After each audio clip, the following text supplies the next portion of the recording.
إن الحمد لله نحمده ونستعينه ونستغفره ونعوذ بالله من شرور أنفسنا ومن سيئات أعمالنا من يهد الله فلا مضل له ومن يضلل فلا هادي له أشهد أن لا إله إلا الله وأشهد أن محمدا عبده ورسوله اللهم صل وسلم على محمد وعلى آله وصحبه أجمعين أما بعد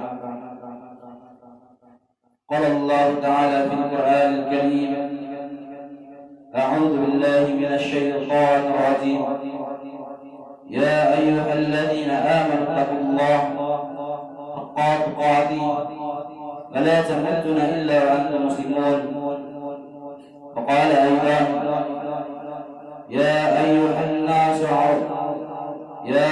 الناس اعبدوا ربكم الذي خلقكم من نفس واحدة وخلق منها زوجها وبث منهما رجالا كثيرا ونساء واتقوا الله الذي تساءلون به والأرحام إن الله كان عليكم رقيبا وقال أيضا يا أيها الذين آمنوا اتقوا الله وقولوا قولا سديدا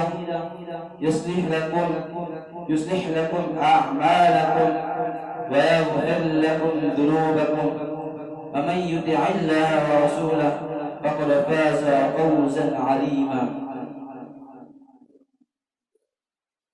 Pertama-tama marilah kita panjatkan tahsyur kita atas karunia Allah Subhanahu wa taala yang mana karunia itu masih selalu terlimpahkan ke atas kita semua, yaitu pada kesempatan ini Allah Subhanahu wa taala masih bisa mengumpulkan kita untuk menjalankan kewajiban kita, yang mana kewajiban ini hanya 1 jam, hanya sewaktu dalam seminggu, yaitu melaksanakan salat Jumat secara berjamaah. Selawat serta salam tetap tercurahkan kepada Nabi yang paling mulia, Nabi yang paling cerdas, Nabi yang paling sempurna adabnya, yaitu Rasulullah sallallahu alaihi wasallam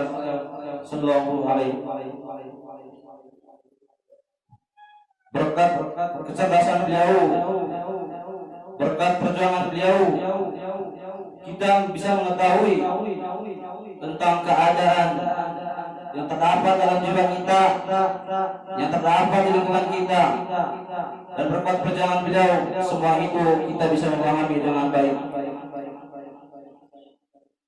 Jemaah Jumat yang dirahmati oleh Allah Subhanahu wa taala,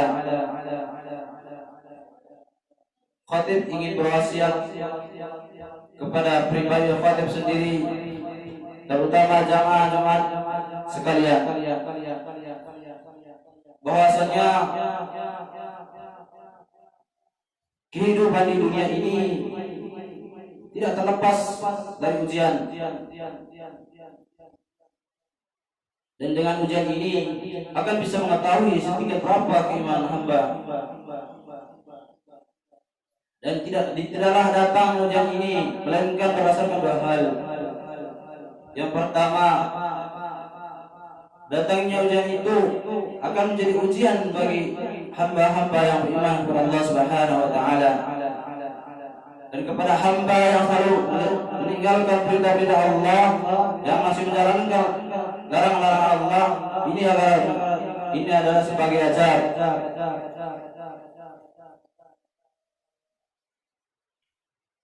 Manusia senantiasa selalu mendapatkan ujian,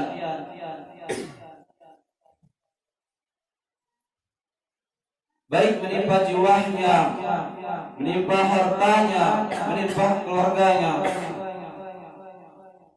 Itu tidak bisa dipungkiri. Hal ini merupakan pukulan yang paling besar, pukulan yang paling berat bagi seorang hamba, karena dia adalah seorang yang paling lemah. Dan Allah Subhanahu wa taala menerangkan masalah ini dalam surat Al-Isra ayat 83. A'udzu billahi minasyaitonir rajim. Bismillahirrahmanirrahim. Wa idza masal sarru kana ya'usa. Sadaqallahul adzim.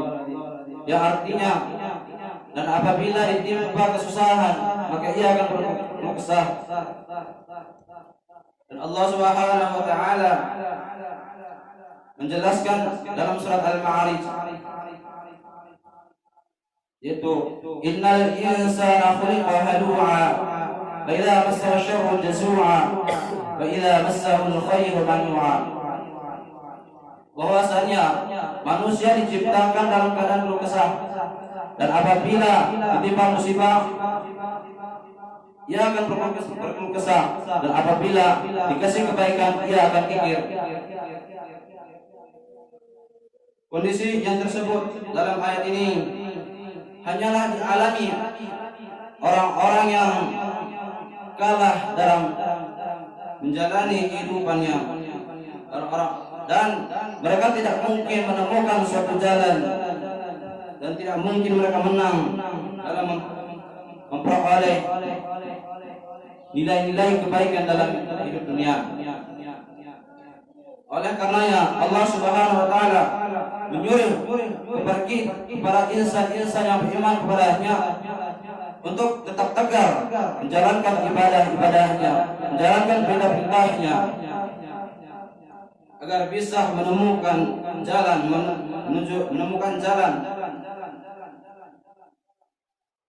membawa kepada kesuksesan dan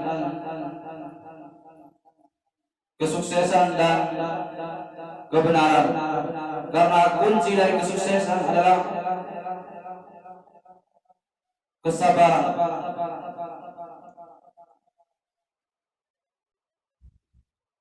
Sebagaimana Allah Subhanahu wa taala menerangkan dalam surat Al-Baqarah ayat 155 sampai 157, yang artinya, dan sesungguhnya akan kami berikan cobaan kepadamu dengan sedikit ketakutan, kelaparan, sedikit kekurangan harta, jiwa dan bawaan. Dan berikanlah berita gembira kepada orang-orang yang sabar, yaitu orang-orang apabila ditimpa musibah, qalu inna lillahi wa inna ilaihi raji'un. Mereka berkata, inna lillahi wa inna ilaihi raji'un. Dan mereka itulah keberkahan rahmat dari Rabb-Nya. Mereka itulah orang-orang yang mendapatkan petunjuk. Mereka adalah orang-orang yang mendapatkan petunjuk untuk mendapati jalan kemuliaan, terutama orang-orang yang sabar, semangat semenjak dari detik pertama ketika menimpa musibah. Rasulullah SAW bersabda atau menjelaskan tentang kesabaran, yaitu yang dikatakan kesabaran adalah ketika pertama kali mengetahui suatu musibah. Hadis riwayat Muslim. Mereka inilah yang akan keluar sebagai pemenang, menghadapi hidup dengan penuh kebaikan, mengubah musibah menjadi kebaikan, dan senantiasa mengambil nilai-nilai yang baik atau nilai manfaat dari musibah yang ia rasakan, baik untuk diri, baik untuk di dunia maupun di akhirat. Dengan demikian, kondisi apapun tetap sama baginya, karena dia selalu mengambil nilai-nilai kebaikan. Rasulullah SAW bersabda, orang mukmin itu unik. Semua urusannya adalah kebaikan baginya. Hal ini hanya dimiliki orang-orang mukmin. Jika ia mendapatkan kesenangan, ia bersyukur kepada Allah Subhanahu wa taala. Dan itu baik baginya. Dan jika ia ditimpa musibah, ia bersabar kepada Allah Subhanahu wa taala atas musibahnya. Dan itu adalah suatu baik baginya. Hadis riwayat Muslim. Dalam hadis lain, Rasulullah SAW membuat perumpamaan yang sangat indah.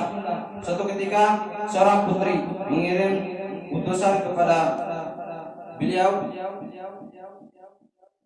dan penyampaian pesan, yaitu sesungguhnya anakku mengalami sakaratul maut. Dan pada saat itu pula Rasulullah SAW mendatang suatu kirimannya dengan menyampaikan suatu pesan. Pesan beliau adalah bahwasanya semua yang Allah ambil dan yang Allah berikan itu adalah semua miliknya. Segala sesuatu miliknya pasti ada batasannya atau batas-batasan tertentu. Maka dari itu bersabarlah ketika mendapatkan musibah.